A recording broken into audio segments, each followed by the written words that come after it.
When Michael Jordan got into what he thought was his car, an 8-year-old black girl turned around and yelled, "Shut up," at him.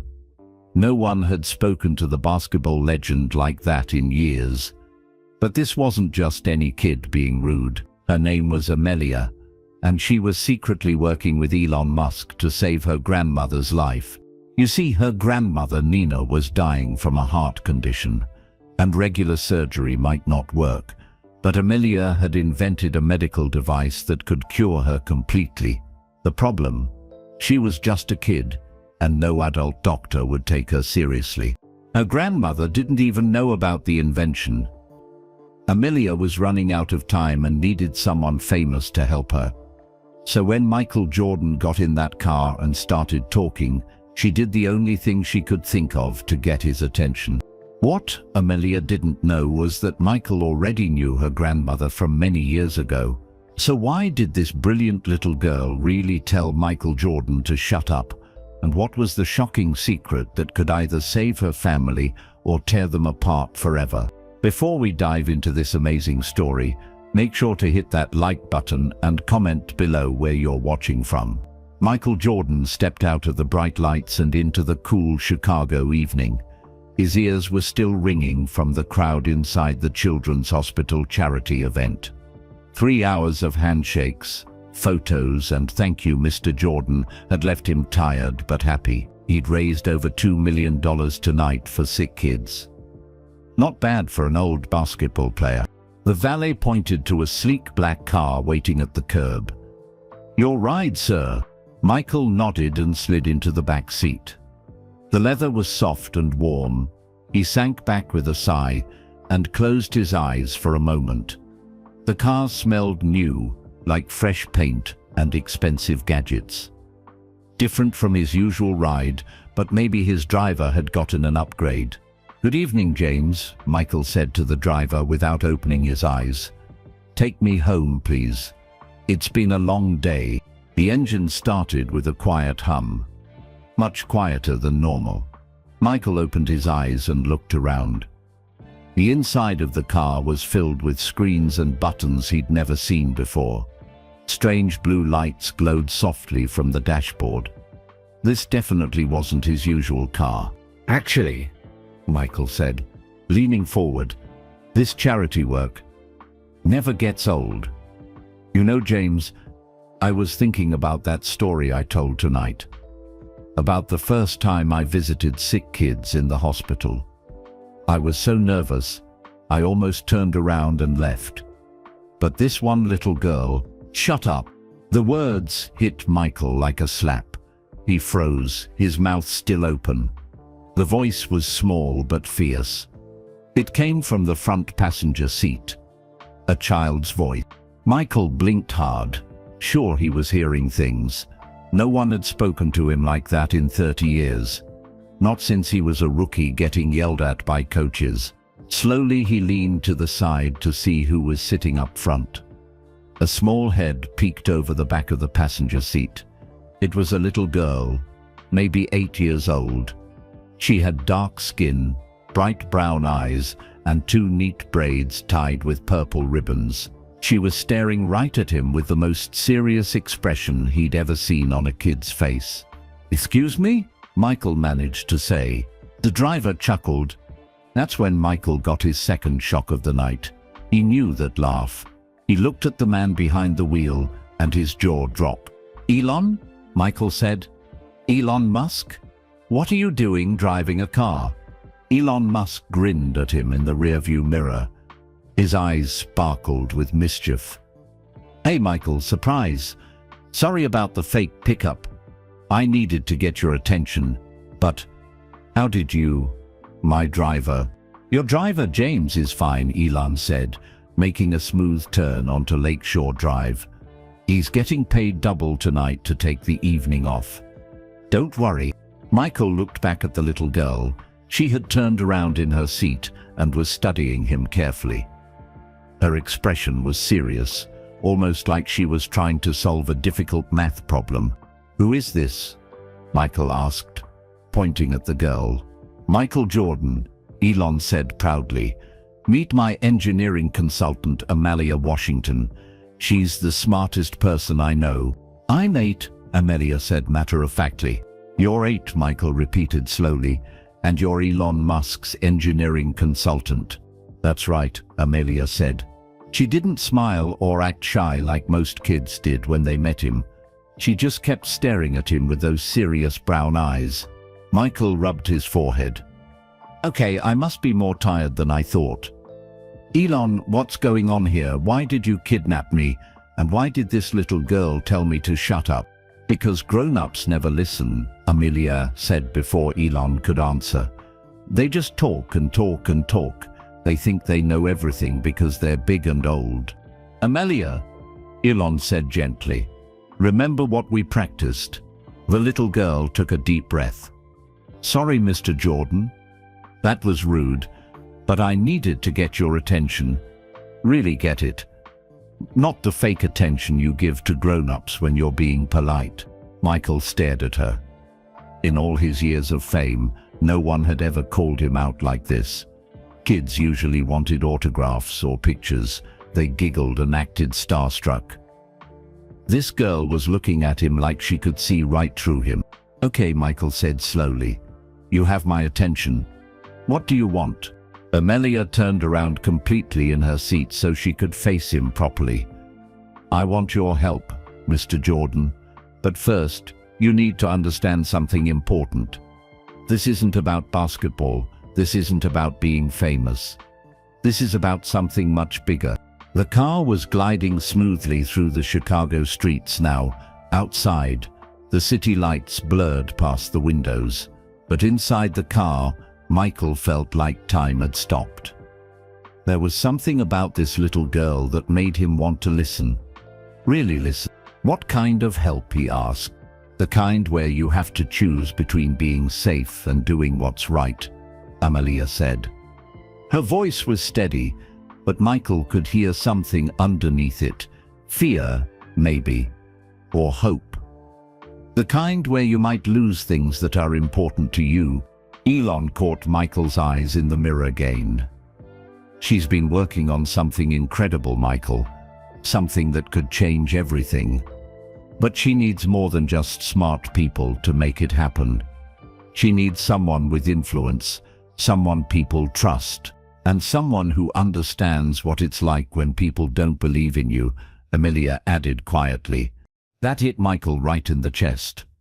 He thought about all the times coaches had said he was too short, all the times people had doubted him, all the times he'd had to prove himself over and over again. Tell me more, Michael said.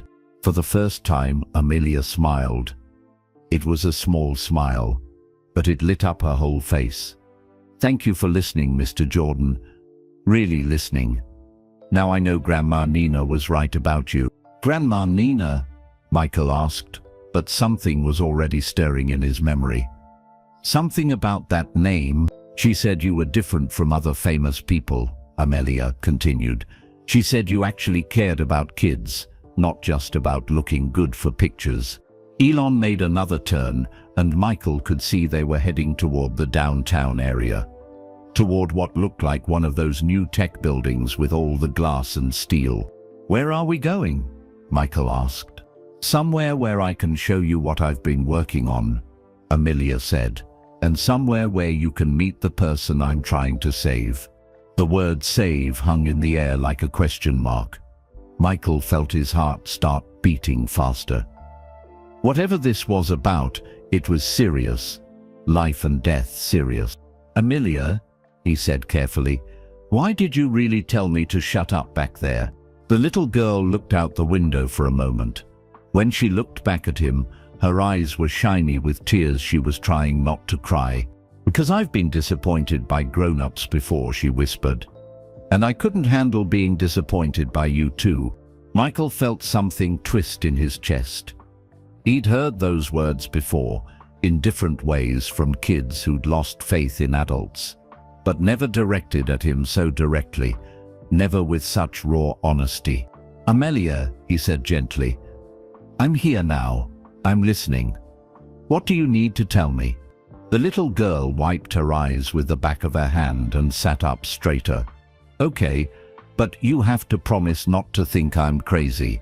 "I promise." Amelia reached into a small backpack at her feet and pulled out a tablet. The screen was bigger than most tablets Michael had seen, and when she turned it on, complex diagrams filled the display. Numbers and symbols that looked like a foreign language scrolled across the screen. "I'm not just any 8-year-old, Amelia began, her voice stronger now. "I started reading when I was 2. I was doing high school math by age 5. Last year I taught myself computer programming and advanced physics." Michael leaned forward to look at the tablet. The diagrams looked like something from a science fiction movie. Curved lines, mathematical equations, and 3D models that seemed to move and change as Amelia touched the screen. "What am I looking at?" he asked. "Battery technology," Amelia said simply. "But not just any batteries. I figured out how to make electric car batteries that last 3 times longer and charge 5 times faster than anything that exists now." Elon laughed from the front seat. "She's being modest. What she created is revolutionary. My top engineers with PhD degrees couldn't figure out what this 8-year-old solved in her grandmother's kitchen." Michael stared at the screen, then at Amelia. "You did this all by yourself?" "Mostly," Amelia said. "I used the computers at the library when Grandma Nina was working late shifts. I watched online college classes and read research papers. It took me 6 months to get it right." 6 months, Michael repeated. He thought about all the things he'd worked on for 6 months. Basketball plays, business deals, nothing that could change the world. "But that's not the important part," Amelia continued. She swiped to a new screen showing what looked like medical equipment. "After Mr. Musk's people tested my battery design, he asked me what else I was working on. So I showed him this." The new diagrams were even more complex. They showed what looked like a tiny robot, smaller than Michael's thumb, with delicate arms and precise tools. "It's a microsurgical device," Amelia explained. "It can perform heart surgery from inside the patient's body. No big cuts, no long recovery time, and it's so accurate that it can fix problems other surgeries can't even reach." Michael's mouth fell open. "You invented a medical robot?" "The grown-ups won't call it that," Amelia said, her voice getting tight with frustration. "They say I'm too young to understand medicine. They say kids can't invent medical devices. They won't even look at my work properly." Elon pulled the car into a parking garage beneath a tall glass building. "I've taken her to every medical conference in the country," he said, as they drove up the spiral ramp. "The doctors take one look at her age and dismiss everything she says. They think it's some kind of publicity stunt." "But you believe in her work?" Michael asked. "I've seen it tested," Elon replied. "It works perfectly, better than anything currently available. The problem isn't the science. The problem is that people can't accept that an 8-year-old girl could create something so advanced." Amelia put her tablet back in her backpack. "That's why I need you, Mr. Jordan. When you talk, people listen. Not because you're smart about science or medicine, but because they trust you. They know you don't lie."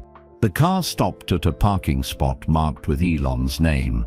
He turned off the engine and twisted around to face both of them. "There's something else," Elon said quietly. "Something Amelia hasn't told you yet. About why this is so urgent." Amelia looked down at her hands. "It's about Grandma Nina." Michael felt his heart skip. "What about her?" "She's sick," Amelia whispered. "Really sick. The kind of sick where regular surgery might not work. But my device could save her. If anyone would just give it a chance."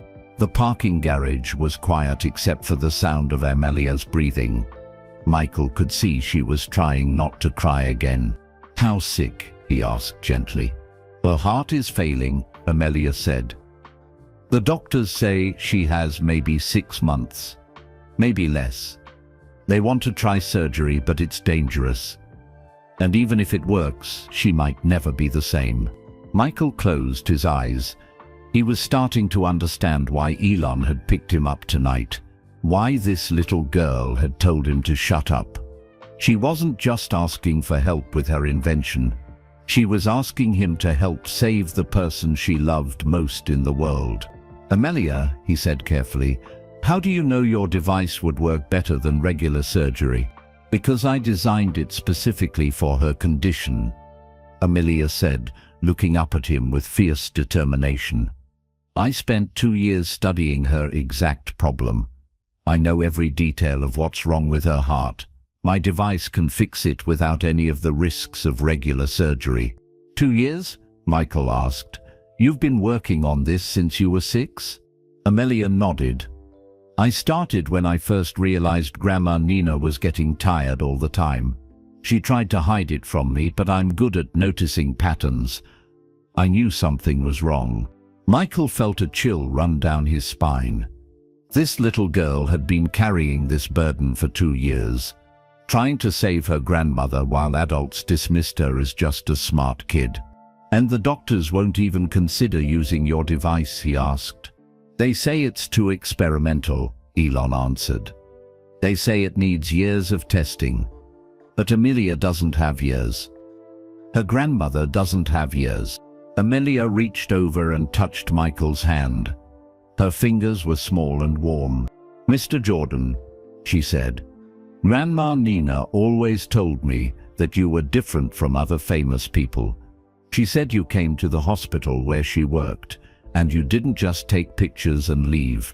You stayed and talked to the kids. You learned their names. You came back when no one was watching." Michael's memory stirred again. A hospital. A kind nurse who worked extra shifts. Someone who made sure the sick children always felt loved. "Nina Washington," he said suddenly. "She worked at Children's Memorial Hospital about 15 years ago." Amelia's face lit up. "Yes, that's her. You do remember." Michael did remember. Nina Washington had been one of the most caring people he'd ever met. She'd worked double shifts to take care of sick children, and she'd never asked him for anything. Not an autograph, not a donation, not even a photo. She just thanked him for caring about kids who needed hope. "She's your grandmother," Michael said, the pieces falling into place. "She raised me after my parents died," Amelia said. "She's the only family I have left. And she's the one who taught me that smart isn't enough. She said you have to use your brain to help people, or it doesn't matter how smart you are." Michael looked at this brilliant little girl, then at Elon, then back at Amelia Tay. He was starting to understand why he was really here. "What exactly are you asking me to do?" he said. Amelia and Elon exchanged a look. Then Elon opened his car door. "Come on," he said. "It's better if we show you." They rode the elevator up to the 20th floor in silence. Michael watched Amelia in the reflection of the elevator doors. She was chewing her bottom lip, a nervous habit that reminded him of himself before big games. The elevator opened to reveal a space that looked like something from the future. Glass walls, computer screens everywhere, and people in lab coats working at tables covered with tiny electronic parts. "Welcome to my Chicago Research Center," Elon said proudly. "This is where we test the impossible." A woman in a white coat approached them. She was tall with gray hair and kind eyes behind thick glasses. "Dr. Sarah Chen," Elon said. "Meet Michael Jordan." "Michael, Dr. Chen is our head of medical research. She's been working with Amelia for the past 3 months. Dr. Chen shook Michael's hand firmly. "Mr. Jordan, I have to tell you, in 30 years of medical research, I've never seen anything like what this child has created." "Is it really that good?" Michael asked. "It's not just good," Dr. Chen replied. "It's revolutionary. Amelia's device could change heart surgery forever. The problem is getting anyone to take it seriously." Amelia tugged on Michael's sleeve. "Come see," she said quietly. She led him to a table where a small device sat under a bright light. It was about the size of a grape, with tiny metal arms that looked delicate as spider legs. Next to it was a computer screen, showing a 3D model of a human heart. "This is it," Amelia said, her voice filled with pride and worry. "It goes in through a small tube in the patient's arm. Then it travels through the blood vessels to the heart. Once it's there, it can fix problems that regular surgery can't even reach." Michael leaned closer. "How does something so small do such big work?" "The arms have tools smaller than human hair," Amelia explained. "They can repair heart valves, clear blocked arteries, and fix electrical problems, all while the heart is still beating. The patient never has to be put to sleep." Dr. Chen joined them at the table. "We've tested it on artificial hearts, animal models, everything we can think of. It works perfectly every time. The success rate is 100%. But," Michael could hear there was a but coming. "But no hospital will let us test it on real patients," Dr. Chen said with frustration. "The medical boards won't approve it. They say Amelia is too young to be the primary inventor. They think it's some kind of trick." Amelia's hands clenched into small fists.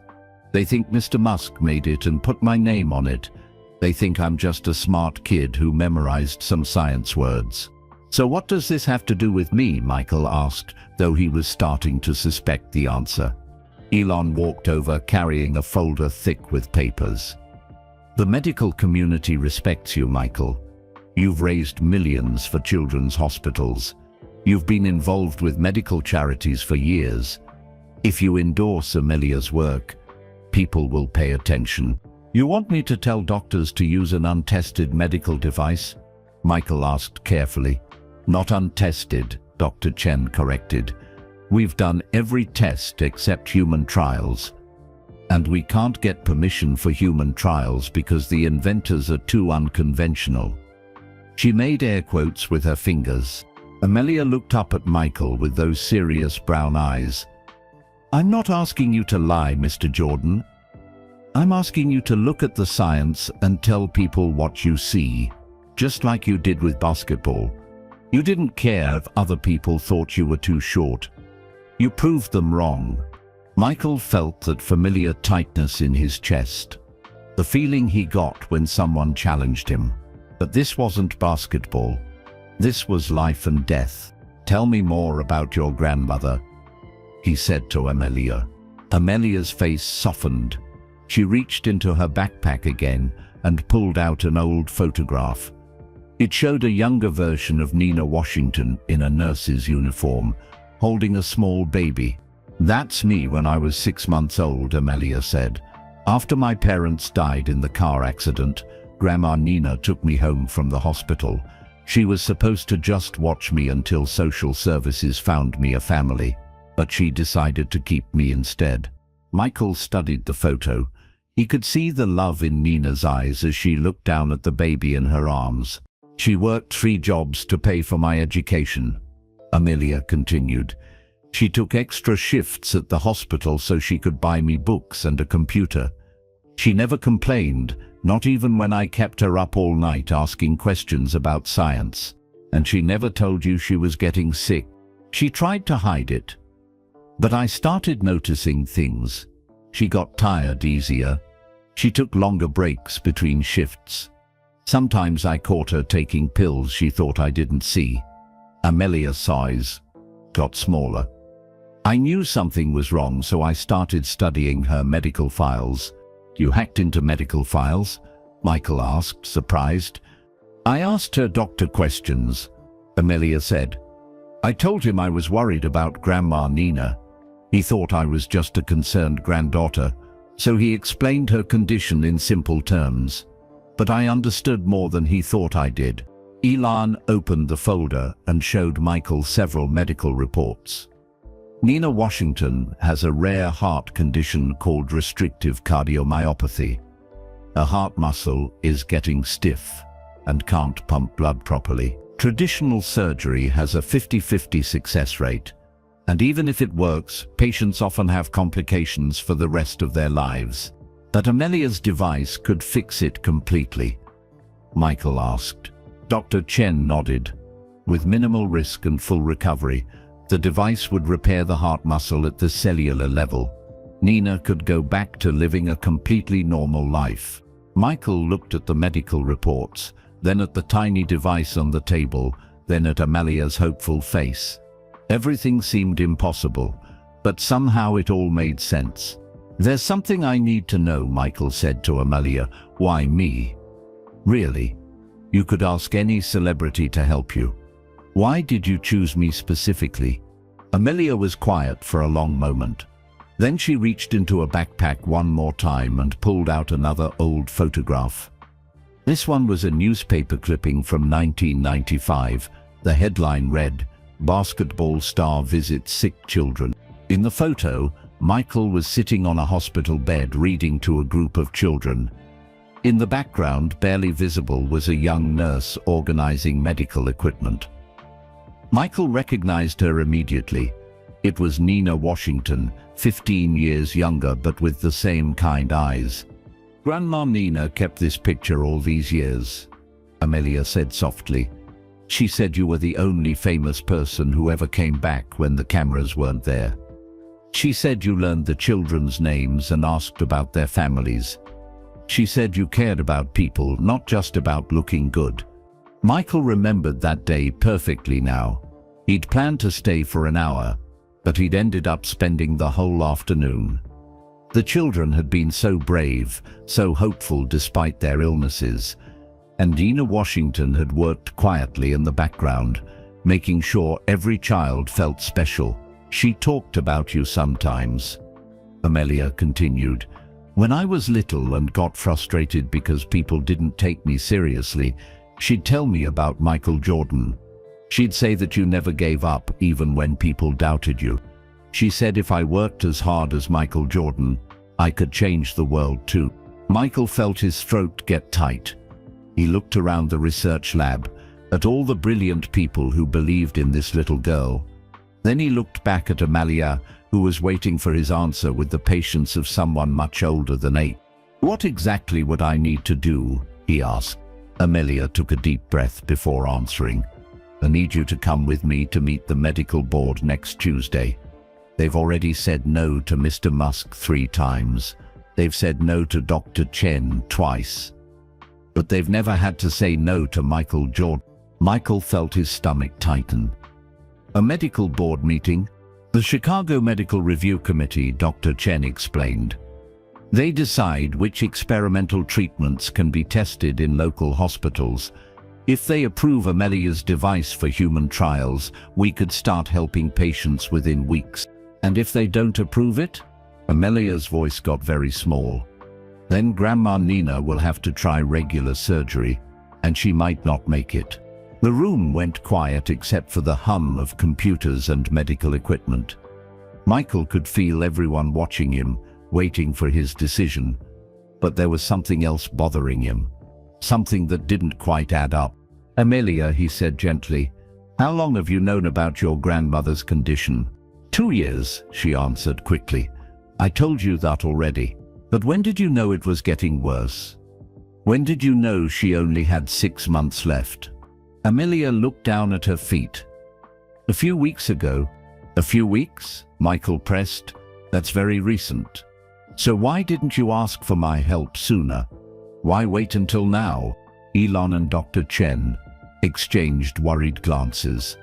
Michael could tell there was more to the story. "Amelia," Dr. Chen said softly, "maybe you should tell him everything."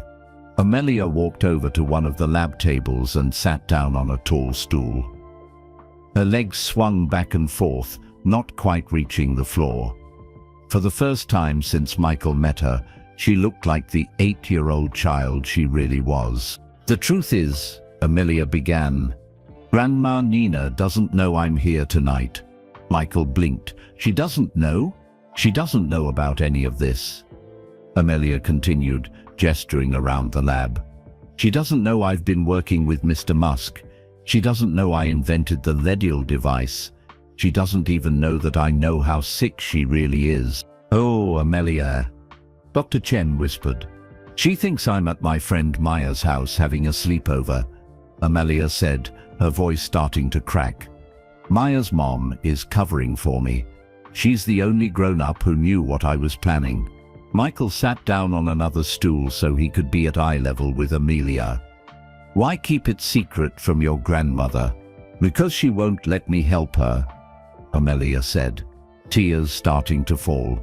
Every time I try to talk about her being tired or sick, she changes the subject. She tells me not to worry about grown-up problems. She says her job is to take care of me, not the other way around. She's protecting you, Michael said gently. But I don't need protecting. Amelia cried, I need to save her.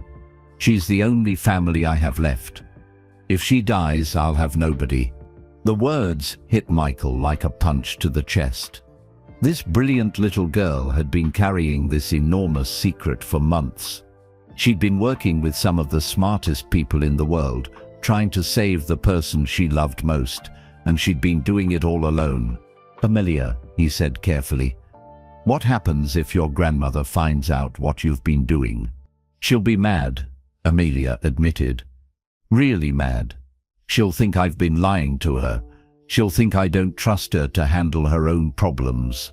And she might not let me help her, even if the medical board says yes. Amelia wiped her nose with her sleeve. She's stubborn. She might choose to have the dangerous surgery just to prove she doesn't need a little kid to save her. Michael was starting to understand the impossible situation Amelia was in. She was smart enough to save her grandmother's life, but she was still just a child. Nina was trying to protect Amelia from worry, while Amelia was trying to protect Nina from dying. There's something else, Amelia said quietly. Something I haven't told anyone except Maya's mom. What is it? Amelia reached into her backpack and pulled out a folded piece of paper. She handed it to Michael with shaking hands. Michael unfolded the paper carefully. It was a letter written in neat handwriting on hospital stationery. The header read Children's Memorial Hospital Social Services Department. As Michael read the letter, his heart sank. It was a notice that Nina Washington's guardianship of Amelia was being reviewed. Due to Nina's declining health and inability to work full-time, social services was concerned about her ability to care for a minor child. They want to put me in foster care, Amelia whispered. If Grandma Nina can't work anymore because of her heart surgery, they'll take me away from her. Michael looked up from the letter. When did you get this? Last week. It came in the mail when Grandma Nina was at work. I hid it before she could see it. Amelia's voice was barely audible. That's when I knew I was running out of time. Even if the regular surgery works, she might be too weak to keep taking care of me. But if my device works, she could go back to being completely healthy, strong enough to work, strong enough to keep me. The room was completely silent now. Michael could hear his own heartbeat pounding in his ears. This wasn't just about saving Nina's life anymore. It was about keeping a family together. So when I ask you to help me, Amelia continued, I'm not just asking you to help save my grandmother. I'm asking you to help me stay with the only person in the world who loves me. Michael folded the letter carefully and handed it back to her. Does anyone else know about this? Just Maya's mom, and now you. Amelia looked at him with desperate hope. Will you help me, Mr. Jordan? Will you come to the medical board meeting? Michael thought about everything he'd learned in the past hour. A genius child working in secret to save her grandmother. A revolutionary medical device that could change everything. A family about to be torn apart by circumstances beyond their control. He thought about Nina Washington, who had worked double shifts to take care of other people's children and had never asked him for anything. He thought about the newspaper clippings she'd kept for 15 years and the stories she'd told Amelia about never giving up. "Amelia," he said finally, "if I agree to help you, there's something you have to promise me." "Anything," she said quickly. "You have to tell your grandmother the truth. Before the medical board meeting, she deserves to know what you've been doing and why." Amelia's face went pale. "But what if she says no? What if she's too mad to let me help her?" "Then we'll deal with that when it happens," Michael said. "But you can't save someone by lying to them. Your grandmother raised you to be honest and brave. Now you have to be both." Amelia was quiet for a long moment, thinking. Finally she nodded. "Okay," she whispered. "I'll tell her. But will you come with me when I do?" Michael smiled for the first time since he'd gotten in the car that evening. "Yes," he said. "I'll help you, Amelia Washington. All the way." Amelia's face lit up with the first real smile Michael had seen from her all evening, but then her expression grew serious again. "There's more I need to show you," she said, sliding off the stool. "The real reason why my device is so special, why it's not just better than regular surgery, it's completely different." She led Michael to a larger table where Dr. Chen was setting up what looked like a clear plastic model of a human chest. Inside, Michael could see a detailed heart that looked amazingly real. "This is a practice model," Dr. Chen explained. "We use it to train doctors and test new procedures. Watch what happens with traditional heart surgery." Dr. Chen picked up surgical tools and made a long cut down the front of the plastic chest. She had to break ribs and move organs aside to reach the heart. Even though it was just a model, Michael felt uncomfortable watching. "With regular surgery," Dr. Chen continued, "we have to stop the heart completely. The patient goes on a heart-lung machine for hours. Then we make repairs and hope everything works when we restart the heart. Recovery takes months, and many patients never feel completely normal again." "That's what they want to do to Grandma Nina," Amelia said quietly. Dr. Chen nodded and reset the model. "Now watch Amelia's approach." This time, Dr. Chen made a tiny cut in the model's arm, no bigger than a pinprick. She inserted a thin tube that looked like a drinking straw. On the computer screen next to the table, Michael could see the view from inside the model's blood vessels. "The device travels through the bloodstream," Dr. Chen explained, as a tiny robot appeared on the screen. "It follows the natural pathways to reach the heart. No big cuts, no broken ribs. The heart never stops beating." On screen, the tiny robot extended its delicate arms and began working on the heart muscle. Michael watched in amazement as it repaired damage that would have required major surgery to fix. "The whole procedure takes 30 minutes, Amelia said proudly. "The patient is awake the entire time. They can go home the same day." "And it really works?" Michael asked.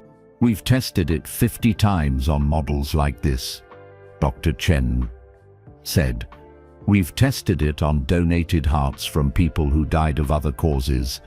We've even tested it on hearts that were too damaged for regular surgery. It works every single time." Elon joined them at the table. "The success rate is 100%, Michael. This device doesn't just save lives, it gives people their lives back completely." Michael studied the tiny robot on the screen. It was hard to believe something so small could do such big work. "What makes it so much better than regular surgery?" Amelia's eyes lit up. This was clearly her favorite part. "Regular surgery is like trying to fix a watch with a hammer," she said. "My device is like having tiny fingers that can work on each piece separately." She pointed to the screen where the robot was still working. "See how it's fixing the heart muscle at the cellular level? It's not just patching the problem, it's actually healing the damage that caused the problem in the first place. Most heart patients have to take medicine for the rest of their lives," Dr. Chen added. "They have to limit their activities. They have to worry about complications, but patients treated with Amelia's device would be completely cured." Michael looked at Amelia with new respect. You really did invent something that could change medicine forever. That's why the medical board meeting is so important, Amelia said. If they approve human trials, we could help thousands of people. Not just Grandma Nina. But they keep saying no, Elon said with frustration. They won't even look at our test results properly. They see Amelia's age and assume the whole thing is impossible. Dr. Chen pulled up more files on the computer. I've presented this research at 3 major medical conferences. Every time doctors are amazed by the results. But when they find out the primary inventor is 8 years old, they assume there's some kind of trick. What kind of trick? Michael asked. They think I'm just a spokesperson, Amelia said sadly. They think Mr. Musk or Dr. Chen really invented everything and they're using me to get attention. They don't believe a kid could understand advanced medicine. Michael felt angry on Amelia's behalf. He knew what it was like when people didn't take you seriously because of who you were. Have you tried explaining your work to them directly? Many times, Amelia said.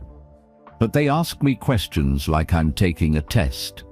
They try to trip me up with complicated words.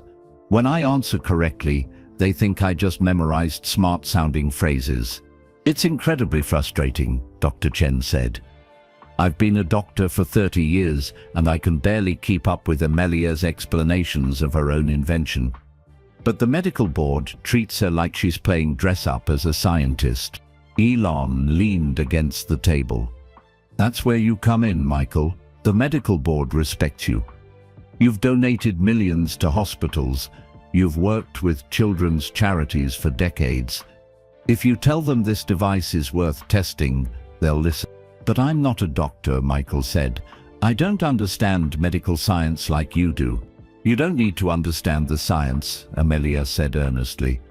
You just need to understand people. And you need to tell them what you see when you look at me. What do I see? A person who's trying to save someone she loves, Amelia said simply. Just like you tried to save your basketball career when everyone said you were too short. Just like you kept trying even when people said you'd never be great. Michael felt that familiar tightness in his chest. Amelia was right. He did understand what it felt like to be underestimated. But this was different. This was life and death. Amelia, he said carefully, what if I go to this meeting and I can't convince them? What if they still say no? Amelia was quiet for a moment. Then at least we tried everything we could. At least Grandma Nina will know I didn't give up on her. And what if they say yes, but something goes wrong during the procedure? What if your device doesn't work the way it's supposed to? Then I'll have to live with that, Amelia said, her voice steady despite her young age. But I'd rather try to save her and fail than not try at all and lose her anyway.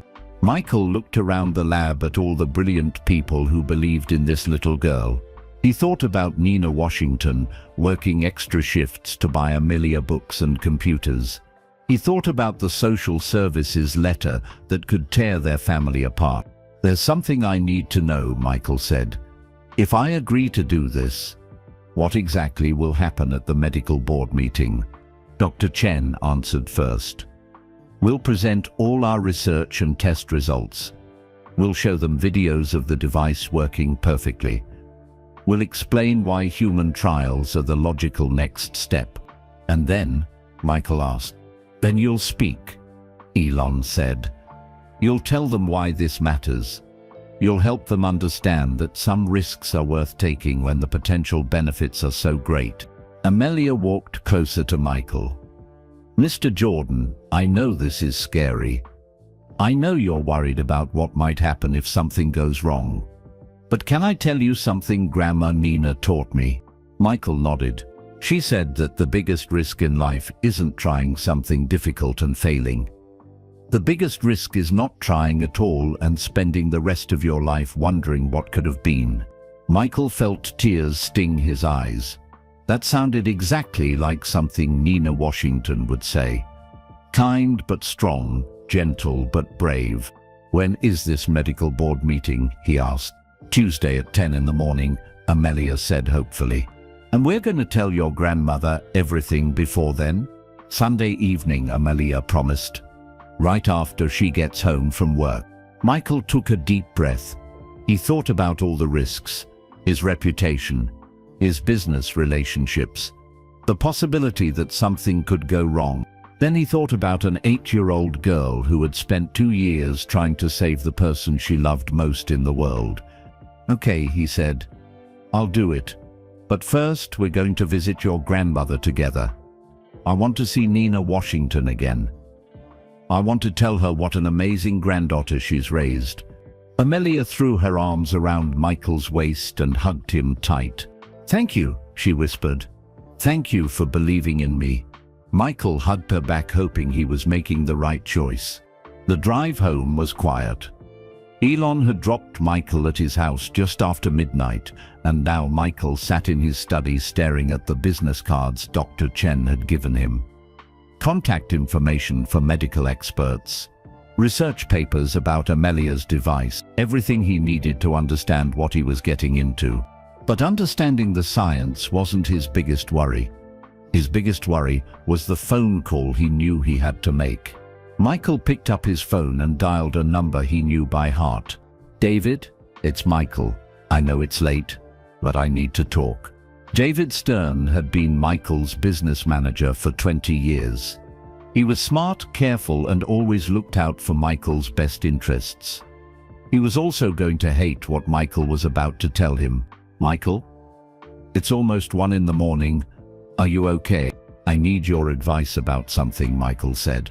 But first, I need you to promise you'll hear me out completely before you say anything. There was a pause. That sounds like trouble. What's going on? Michael took a deep breath and told David everything. About Amelia and her invention.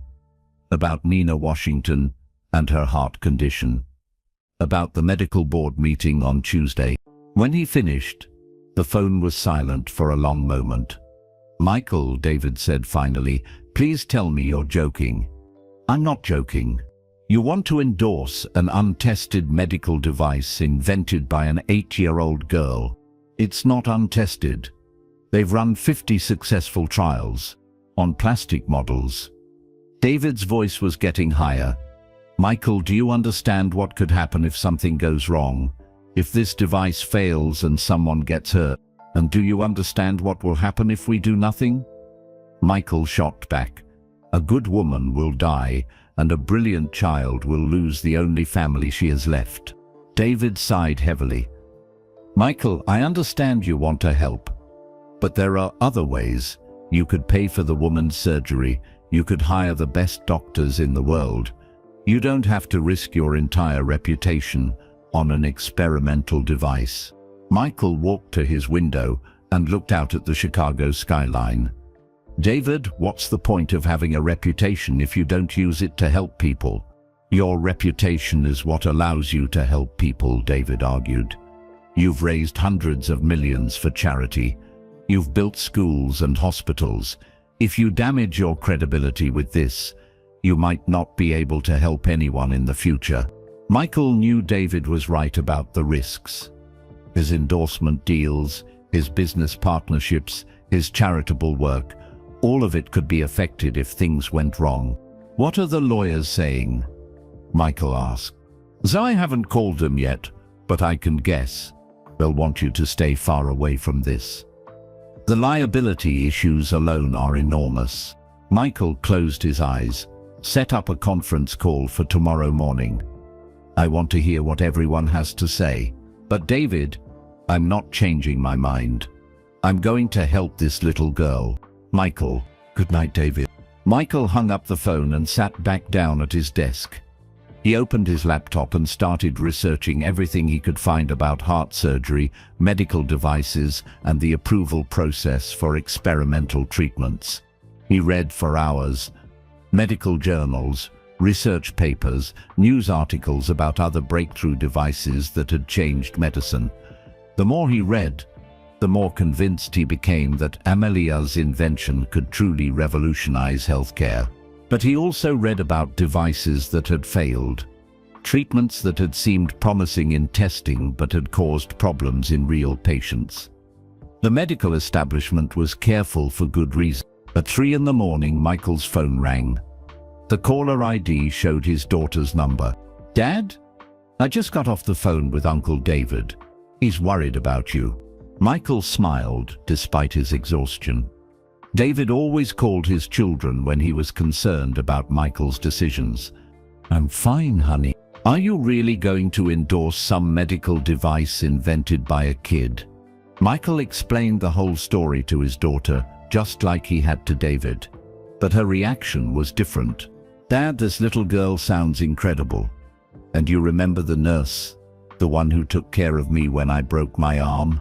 Michael did remember. His daughter had been 7 years old, and she'd fallen off her bike during a family vacation. They'd rushed to the emergency room, and Nina Washington had been the nurse on duty. She'd been so kind, so gentle, that his daughter had stopped crying almost immediately. "Nina made me feel safe when I was scared," his daughter continued. "If her granddaughter is anything like her, then maybe you should trust her. But what if something goes wrong? Dad, when has playing it safe ever been your style?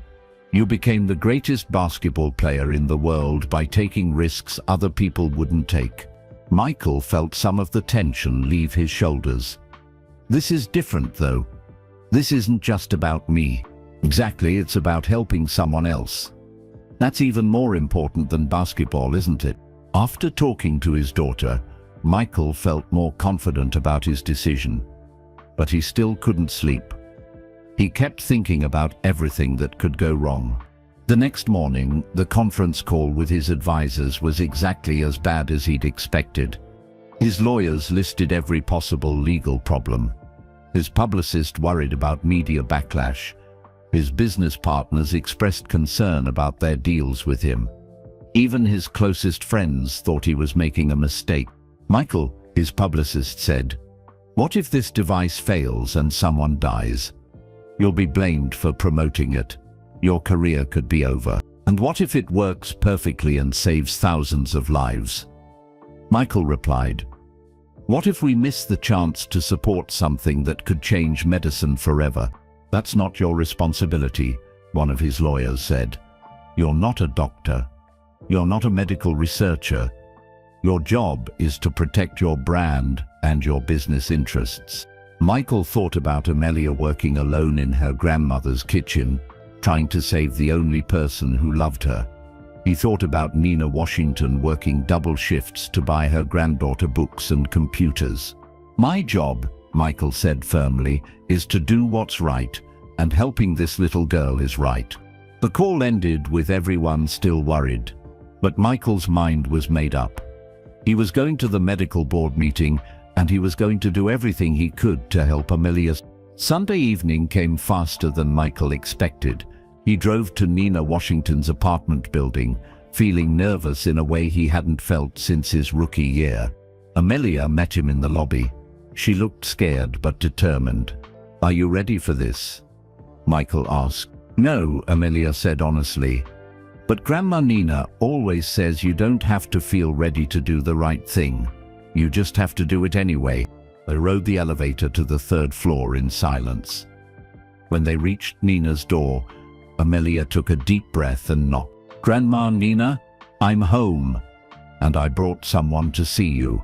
The door opened, and Michael found himself face to face with Nina Washington for the first time in 15 years. She looked older, more tired than he remembered, but her eyes were still kind and warm. "Michael Jordan," she said in amazement. "What are you doing here?" "Hello, Nina," Michael said gently. "We need to talk." Nina Washington stared at them both for a long moment. Her eyes moved from Michael to Amelia, then back to Michael. Michael could see her mind working, trying to understand why a famous basketball player was standing at her door with her granddaughter on a Sunday evening. "Come in," she said, finally stepping aside. Nina's apartment was small but spotlessly clean. The walls were covered with photos of Amelia at different ages, school certificates and science fair ribbons. In one corner sat a desk covered with Amelia's homework and library books. "Sit down, both of you," Nina said, her voice carrying the authority of someone used to taking care of others. "Amelia Marie Washington, you have some explaining to do." Amelia sat on the edge of the couch, her hands folded tightly in her lap. "Grandma Nina, I need to tell you some things, important things. And I need you to listen to everything before you get mad." Nina's expression softened slightly. She sat down across from them, her tired eyes focused on her granddaughter. "I'm listening, baby girl." Amelia took a shaky breath. "First, I know you're sick, really sick. I know about your heart condition, and I know the doctors want to do surgery." Nina's face went pale. "How did you—" "I figured it out," Amelia said quickly. "I saw the medicine bottles you tried to hide. I noticed you getting tired more often. I asked Dr. Miller questions when he thought I was just a worried kid." "Amelia," Nina whispered. "I know you were trying to protect me," Amelia continued, tears starting to fall. "But I can't lose you, Grandma Nina. You're all I have left. So I decided to do something about it." For the next 30 minutes, Amelia told her grandmother everything. About meeting Elon Musk, about working in his lab, about inventing the medical device, about the months of secret research and testing. Nina listened without interrupting, her expression changing from shock to disbelief to amazement. When Amelia finished, the apartment was completely quiet. "Show me," Nina said finally. Amelia pulled out her tablet and showed Nina the test results, the videos of the device working, the medical reports from Dr. Chen. Nina studied everything carefully, asking questions that showed she understood more about medicine than most people. "This is real?" Nina asked. "You really invented this?" "Yes, ma'am." Nina looked at Michael. "And you believe in her work?" "I've seen it demonstrated," Michael said. "I've talked to the doctors who've tested it." "Nina, what your granddaughter has created could change medicine forever." Nina stood up and walked to the window. She was quiet for a long time, looking out at the city lights.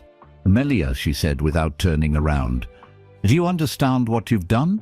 "I've been trying to save your life," Amelia said in a small voice. "No, baby girl. You've been lying to me for months. You've been sneaking around, meeting with strangers, putting yourself in situations I knew nothing about." Nina's voice was getting stronger, more angry. "What if something had happened to you? What if these people weren't as nice as they seemed?" Amelia started crying harder. "I'm sorry, Grandma Nina. I just wanted to help." "And you," Nina said, turning to face Michael. "You encouraged an 8-year-old child to lie to her guardian. You helped her work on dangerous medical experiments without my permission." Michael felt the full force of Nina's anger, and he understood it completely. She was protecting her granddaughter the only way she knew how. "You're right to be angry with me," Michael said. "But Nina, you need to know that every adult who worked with Amelia has been amazed by her abilities. She's not just smart, she's brilliant in a way that comes along maybe once in a generation. She's 8 years old. Yes, she is, and she's also a genius who spent 2 years trying to save the person she loves most in the world." Nina sat back down, her anger mixing with exhaustion. "The surgery the doctors want to do, it's risky, isn't it?" 50% success rate, Amelia said quietly. "And even if it works, you might not be able to work full-time anymore." Nina closed her eyes. "And this device of yours, 99% success rate in all our tests. You'd be completely healed. You could go back to working normal hours, taking care of kids at the hospital, everything you love doing, but it's never been tested on a real person. That's why we need the medical board to approve human trials," Michael explained. "They're meeting Tuesday morning to decide." Nina opened her eyes and looked directly at Michael. "What's your part in this?" "They want me to speak at the meeting, to help convince the doctors that Amelia's work is worth taking seriously." "And what do you get out of it?" Michael was surprised by the question. Nothing. I just want to help Amelia help you. People like you don't do things for nothing, Nina said skeptically. What's the real reason you're here? Michael thought about how to answer. 15 years ago, you took care of my daughter when she broke her arm. You were so kind to her that she still remembers you. You never asked me for anything, even though I could see how hard you were working. Nina's expression softened slightly. When Amelia told me about you, Michael continued, when she showed me that newspaper clipping you kept, I remembered what kind of person you are. You spend your whole life taking care of other people. Maybe it's time someone took care of you. By risking my granddaughter's reputation on an untested medical device, by giving her the chance to use her incredible gifts to help people, Michael said. Nina, she's going to change the world whether we help her or not. The question is whether she gets to start by saving you. Nina looked at Amelia, who was still crying quietly on the couch. Baby girl, come here. Amelia walked over to her grandmother, who pulled her into a tight hug. I'm not mad that you're smart, Nina whispered. I'm not even mad that you want to help me. I'm mad that you felt like you had to lie to me. I was scared you wouldn't let me try, Amelia said. You're right, I wouldn't have. I would have told you that saving me isn't your job, that you're supposed to be a kid, not a scientist trying to cure heart disease. But I can't just be a regular kid, Amelia said. My brain doesn't work that way. I see problems and I have to try to solve them. Nina held her granddaughter tighter. I know, baby, I've always known you were special. I just wanted to protect you from growing up too fast. Does this mean you'll consider using Amelia's device? Michael asked gently. Nina was quiet for a moment. If the medical board approves it for human trials, and if the first tests go well, then yes. I'll think about it. Really? Amelia looked up hopefully. Really? But there are conditions. Anything, Amelia said quickly. No more lying. If you're going to work with these people, I want to meet them. I want to understand everything you're doing. And if I ever feel like this is getting too dangerous or too stressful for you, we stop immediately. I promise, Amelia said. Nina looked at Michael. And you? If you're really going to help us, I need to know you're serious. This isn't just a nice story you can tell at your next charity dinner. This is my granddaughter's life and my life we're talking about. I understand, Michael said. Nina, I give you my word that I'm completely committed to helping Amelia succeed. Nina nodded slowly. Then I guess we're going to find out what happens when an 8-year-old genius gets the chance to change the world. Amelia hugged her grandmother tightly. Thank you for believing in me. I've always believed in you, baby girl. I just needed to make sure you were safe first. Michael felt a weight lift off his shoulders. The hardest part was over. Nina knew the truth, and she was willing to let them try. Now they just had to convince the medical board that an 8-year-old girl's invention was worth risking everything for. Chapter 8. The Breakthrough.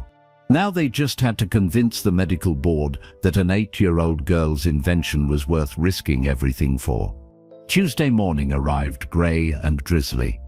Michael picked up Amelia and Nina at 7 o'clock, giving them plenty of time to reach the Chicago Medical Center before the 10 o'clock meeting.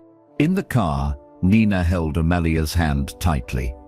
She'd spent Monday evening at Elon's lab, meeting Dr. Chen and seeing all of Amelia's work firsthand. Michael could tell she was still processing everything she'd learned. Are you nervous, baby girl? Nina asked. Terrified, Amelia admitted. What if they still don't believe me? What if Mr. Jordan's speech doesn't help? Then we'll figure out another way, Nina said firmly. But Amelia, no matter what happens today, I want you to know how proud I am of you. Michael glanced in the rearview mirror and saw tears in both their eyes. They arrived at the medical center early and met Elon and Dr. Chen in the lobby. Dr. Chen was carrying 2 large briefcases full of research materials. Elon had his laptop and a presentation screen. "How are we feeling?" Elon asked. "Like we're about to climb Mount Everest," Michael replied. The meeting was held in a large conference room on the 15th floor. As they walked in, Michael counted 12 people sitting around a long wooden table. All of them were wearing serious expressions and expensive suits. Dr. Patricia Williams, the head of the medical board, stood to greet them. "Mr. Jordan," she said with a polite smile, "thank you for coming. We're honored to have you here." "Thank you for hearing us out," Michael replied. Dr. Williams' smile faded when she saw Amelia. "And this must be the young lady we've heard so much about." "I'm Amelia Washington," Amelia said, her voice small but clear. "Thank you for letting me present my work." "We'll see," Dr. Williams said coolly. The presentation began with Dr. Chen explaining the technical aspects of Amelia's device. She showed videos of successful tests, shared data from 50 different trials, and answered dozens of technical questions. Michael watched the board members' faces carefully. Some looked impressed. Others looked skeptical. A few seemed to be paying more attention to Amelia than to the presentation. When Dr. Chen finished, Dr. Williams turned to Amelia. "Miss Washington, can you explain to us how your device works?" Amelia stood up, her hands shaking slightly. "Yes, ma'am. My device uses micro-robotics to perform cellular-level repairs on damaged heart tissue. Unlike traditional surgery, which requires stopping the heart and making large incisions, my device travels through the bloodstream and works while the heart continues beating." "And you developed this technology yourself?" asked Dr. Robert Kim, one of the board members. "Yes, sir. I started with research on existing surgical techniques, identified their limitations, and developed solutions using advanced robotics and biocompatible materials." Dr. Kim frowned. "Miss Washington, do you understand the difference between theoretical research and practical application?" "I understand that theory without practice is useless," Amelia replied. "That's why we've conducted extensive testing on artificial hearts, donated organs, and computer simulations." "But you've never tested it on a living human being," Dr. Williams pointed out. "That's why we're here," Amelia said. "To request permission for human trials." Dr. Williams exchanged glances with other board members.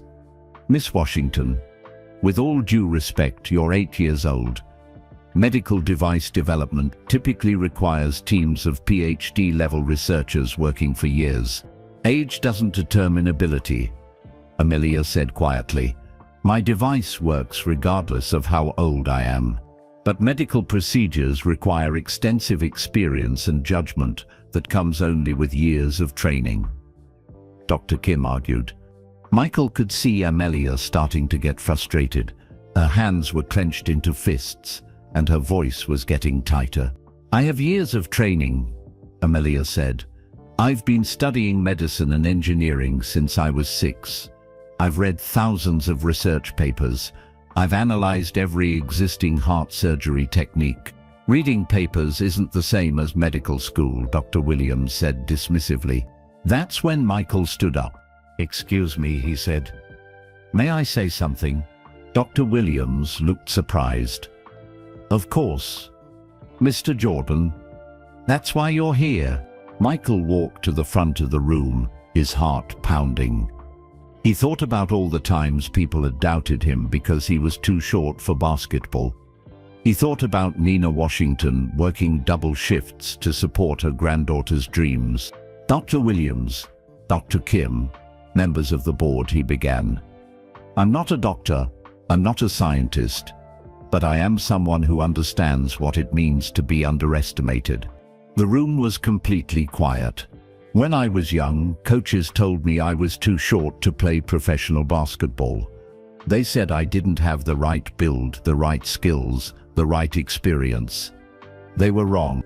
Michael looked directly at Amelia, who was watching him with hopeful eyes. "What I've learned is that greatness doesn't follow the usual rules. Sometimes the most extraordinary achievements come from the most unexpected people." Mr. Jordan, Dr. Williams interrupted. This isn't about sports, this is about medicine. People's lives are at stake. You're right, Michael said. People's lives are at stake, including the life of the woman who raised this brilliant child. Nina Washington has spent her entire career taking care of sick children. She's worked in hospitals for 25 years. She's seen every kind of heart surgery you can imagine. Michael gestured toward Nina, who was sitting quietly in the back of the room. And Nina Washington believes in her granddaughter's invention. She's willing to trust her own life to a device created by an 8-year-old girl. If that's not a testimonial to this technology, I don't know what is. Dr. Kim shook his head.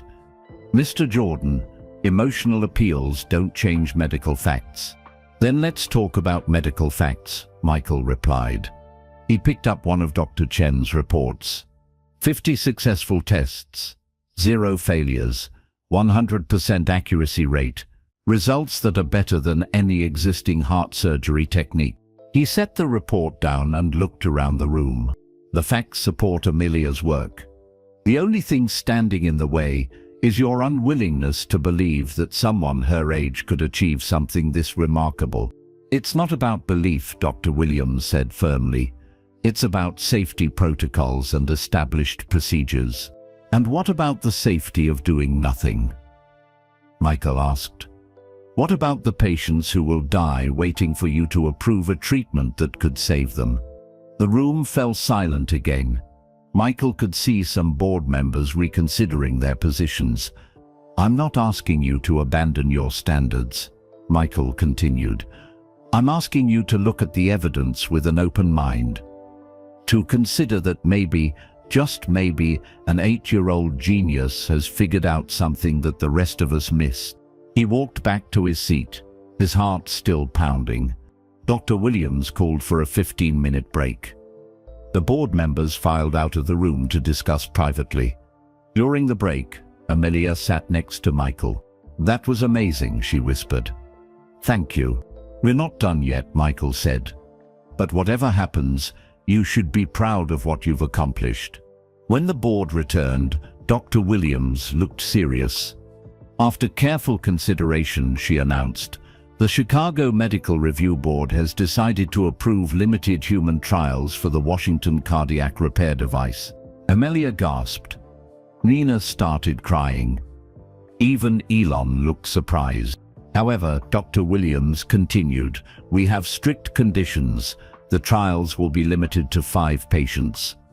All procedures must be supervised by board-certified cardiac surgeons. And if there are any complications, the trials will be stopped immediately. We accept those conditions, Dr. Chen said quickly. Dr. Williams looked directly at Amelia. Miss Washington, I want you to understand something. What you've created is truly remarkable, but with great ability comes great responsibility. People's lives will depend on your work. I understand, Amelia said solemnly. I won't let them down. As they left the medical center, Michael felt lighter than he had in days. They'd done it. Against all odds, they'd convinced the medical board to give Amelia a chance. What happens now? Nina asked. Now we prove that an 8-year-old girl can change the world, Amelia said with determination. Michael smiled, knowing that the real work was just beginning.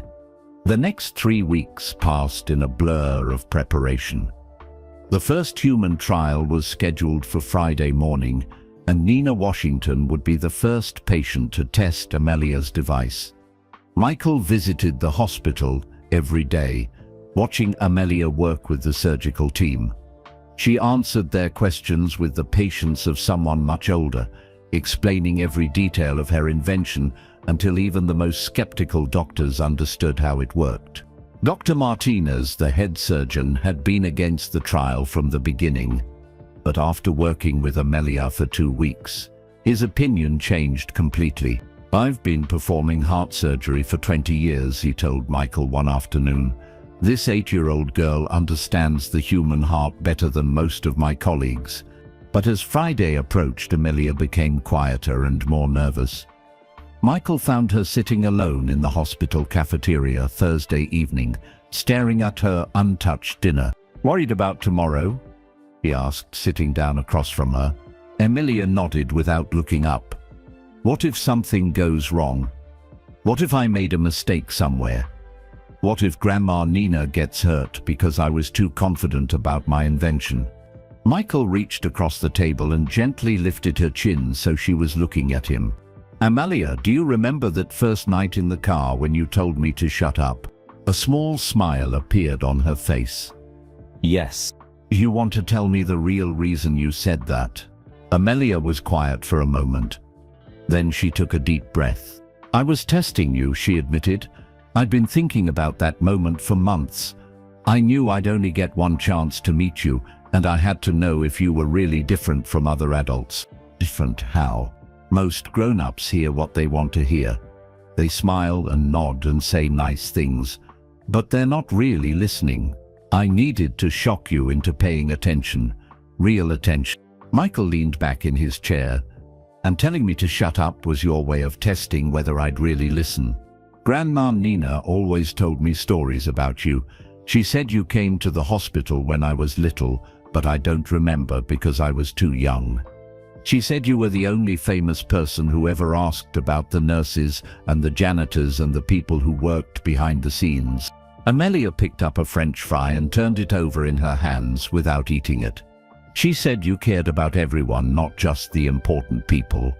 So I figured if you really were like that, you'd want to understand why a little kid would be rude to you. You'd be curious instead of just angry." Michael felt a warmth spread through his chest. "Your grandmother was right about me wanting to understand people. But she was wrong about one thing." "What?" "You're not just any little kid. You're the most remarkable person I've ever met." Amelia's eyes filled with tears. "But what if I'm wrong about the device? What if all my testing wasn't enough?" Michael thought carefully about his answer. This little girl had been carrying enormous responsibility for so long. She needed to hear the truth, but she also needed encouragement. "Amelia, let me tell you something about being great at what you do. The best basketball players in the world still miss shots sometimes. The best doctors still lose patients. The best inventors still create things that don't work perfectly. That doesn't make me feel better," Amelia said. "But here's the important part," Michael continued. "Greatness isn't about never failing. It's about doing your absolute best with everything you have. And you have done that." He reached into his pocket and pulled out a small box. "What's that?" Amelia asked. "Open it." Inside the box was a simple gold bracelet with a small charm attached. The charm was engraved with the words "Believe in tomorrow." "My daughter wore this bracelet during her first basketball championship game," Michael explained. "She was scared she'd let her team down. I told her the same thing I'm telling you now. You can't control the outcome, but you can control how much heart you put into trying." Amelia put on the bracelet and looked at it sparkling on her small wrist. "Mr. Jordan, can I tell you something I've never told anyone? Not even Grandma Nina?" "Of course." Amelia's voice dropped to a whisper. "I'm not just trying to save her life. I'm trying to prove that kids like me matter. That we can do important things even if we're young. That age doesn't make our ideas less valuable." Michael felt his throat tighten. "Kids like you? Smart kids who don't fit in. Kids whose families don't have money for special schools. Kids who get ignored because adults think they're just showing off." Amelia's voice got stronger as she continued. "I want other kids to see what I'm doing and believe they can do important things too. And they will," Michael said firmly. "Amelia, whether your device saves one person or 1,000,000 people, you've already changed the world. You've shown everyone that brilliance can come from anywhere." Friday morning arrived cold and clear. The surgery was scheduled for 9 o'clock, and the hospital was buzzing with activity. News reporters had gathered outside, having learned about the unprecedented procedure. In the pre-surgery room, Nina held Amelia's hand, while Dr. Martinez explained the procedure one final time. "Are you sure about this, Grandma Nina?" Amelia asked for the 10th time. "Baby girl, I've never been more sure of anything in my life," Nina replied. "I trust you completely." The surgical team was ready. The device had been tested one final time. All the monitors and backup equipment were in place. As they wheeled Nina into the operating room, she looked back at Amelia. "I love you, baby girl, no matter what happens." "I love you too, Grandma Nina." Michael stood beside Amelia in the observation room, watching through the large windows as the surgical team prepared. Dr. Martinez looked up at them and nodded. "Ready?" he asked through the intercom. Amelia took a deep breath, touched the bracelet on her wrist, and nodded back. "Let's change the world," she whispered. The procedure began. On the monitors, they could see Amelia's tiny device traveling through Nina's bloodstream, guided by the surgeon's precise movements. The device's cameras showed everything in perfect detail. For 30 minutes, Michael watched in amazement as the small robot performed delicate repairs on Nina's heart. Amelia stood beside him, explaining every step to the doctors who had gathered to observe. "See how it's strengthening the heart muscle?" she said quietly. "It's not just fixing the damage, it's making the heart stronger than it was before." When the procedure was complete, Dr. Martinez looked up at them with a huge smile. "Nina's vital signs are perfect," he announced. "The device worked flawlessly. She's going to be fine." Amelia collapsed into Michael's arms, sobbing with relief. Around them, doctors and nurses were cheering and applauding. "We did it," Amelia whispered. "We actually did it." "No," Michael said, hugging her tight. "You did it. You saved your grandmother's life." As Nina woke up in recovery an hour later, the first thing she saw was Amelia's smiling face. "How do you feel, Grandma Nina?" Nina took a deep breath and smiled. "Like I could run a marathon, baby girl.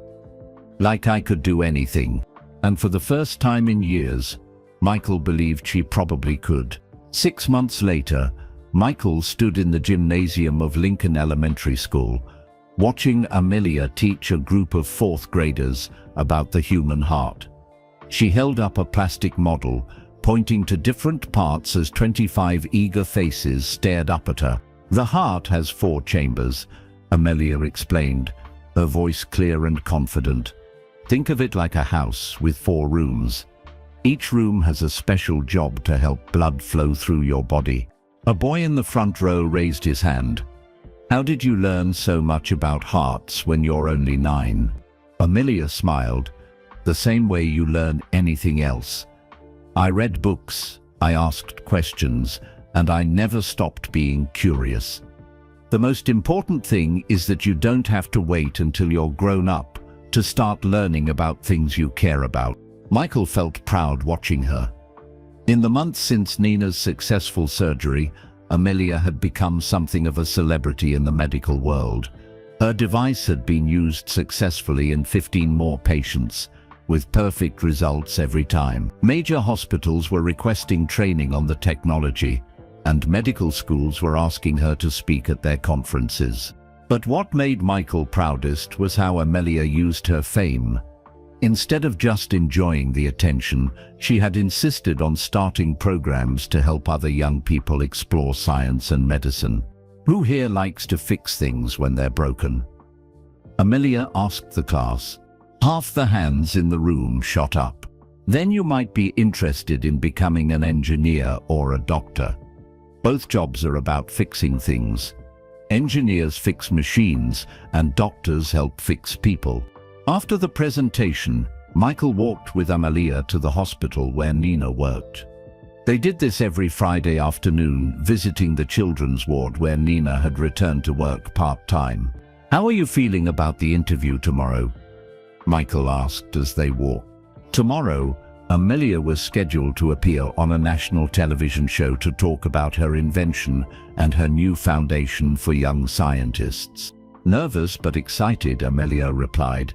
"I keep thinking about all the kids who might see the show." Kids like me who think adults won't take them seriously. They arrived at the hospital and took the elevator to the pediatric floor. As the doors opened, Michael heard familiar laughter coming from one of the patient rooms. Nina was sitting on a hospital bed, reading a story to 3 children who were receiving treatment. Her voice was strong and animated, bringing the characters to life. She looked healthier than Michael had seen her in years. "Grandma Nina," Amelia called out, running to hug her grandmother. "There's my brilliant granddaughter," Nina said, wrapping Amelia in a warm embrace. "How did the school presentation go?" "Really well. Tommy Martinez asked if he could intern at Mr. Musk's lab when he turned 16. "That's wonderful, baby girl." Michael watched the two of them together, marveling at how much had changed. Nina was working again, but now she only took shifts she enjoyed. The social services case had been dropped completely when they saw how well Nina was doing after her surgery. More importantly, Amelia was finally able to be both a genius and a kid. She still worked with Elon's research team, but she also played soccer, had sleepovers with friends, and did normal 9-year-old things.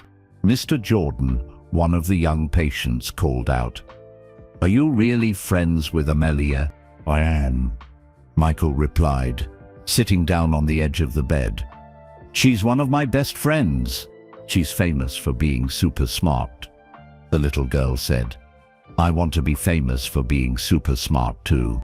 "What do you like to learn about?" Michael asked. "Space. I want to build rockets and visit other planets." Amelia knelt down next to the girl's bed. "That's amazing, Sophie. Did you know that NASA has programs for kids who want to learn about space exploration?" "Really? Really, I'll have my friend at the Space Center send you some books and activities. Would you like that?" Sophie's face lit up. "Yes." As they left the hospital that afternoon, Michael reflected on everything that had happened since that night in Elon's car. What had started as a desperate attempt to save one life had turned into something much bigger. The Nina Washington Foundation now had chapters in 12 cities, identifying and supporting brilliant young people who might otherwise be overlooked. They provided mentorship, resources, and opportunities for kids from all backgrounds to pursue science, technology, engineering, and mathematics. Elon had donated $50 million to the foundation, calling it the best investment I've ever made in the future. Other tech leaders had followed with their own contributions, creating a fund that would support young innovators for decades to come. "Mr. Jordan," Amelia said as they walked to his car, "can I ask you something?" "Always." "Do you ever think about that first night when I told you to shut up?" Michael laughed. "All the time." "Why?" "I was so scared that night. I was afraid you'd think I was just a rude kid and walk away. I almost didn't have the courage to ask for your help. But you did ask, and that made all the difference." Amelia stopped walking and looked up at him seriously. "Mr. Jordan, what you did for me, believing in me when nobody else would, it changed my whole life. But I think it changed other people's lives too." "What do you mean?"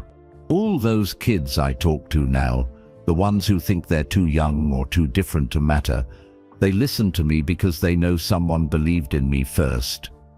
Your belief in me became my belief in them." Michael felt tears sting his eyes. "Amelia, you've taught me something important too." "What's that?" "That sometimes the most important thing you can do is listen to the voice that everyone else wants to shut up." They reached Michael's car, but before getting in, Amelia ran back to him and gave him a big hug. "Thank you," she whispered, "for listening, for believing, for helping me save the person I love most." "Thank you," Michael replied, "for reminding me that greatness comes in all sizes and ages." As they drove through Chicago, Michael thought about the ripple effects of that one evening 6 months ago. Nina was healthy and happy. Amelia was using her gifts to inspire other young people. Hundreds of kids around the country were getting opportunities they never would have had before. And tomorrow on national television, a 9-year-old girl would tell the world that age doesn't limit what you can achieve if you have the courage to try and the support of people who believe in you. "Mr. Jordan," Amelia said from the passenger seat, "I have an idea for my next invention." Michael grinned. "Tell me about it." "A device that can help kids with learning disabilities read better. I've been working on the plans for 2 weeks." "Of course you have," Michael said, shaking his head in amazement. As the sun set over Chicago, Michael realized that his most important championship hadn't been won on a basketball court. It had been won by having the courage to listen to an 8-year-old girl who refused to be ignored, and by helping her prove that the most powerful voices are sometimes the smallest ones. The future had never looked brighter, and it was being built by a generation of young people who now knew they didn't have to wait to change the world. They could start today. What an incredible journey we just witnessed together. From that shocking moment when 8-year-old Amelia told Michael Jordan to shut up, to watching her save her grandmother's life and inspire countless other children around the world. This story shows us that greatness truly comes in all ages, and that sometimes the smallest voices carry the biggest messages. If this story touched your heart and reminded you that we should never underestimate anyone based on their age, background, or circumstances, please hit that like button right now. And don't forget to comment below. I'd love to know where you're listening from and what part of Amelia's story inspired you the most.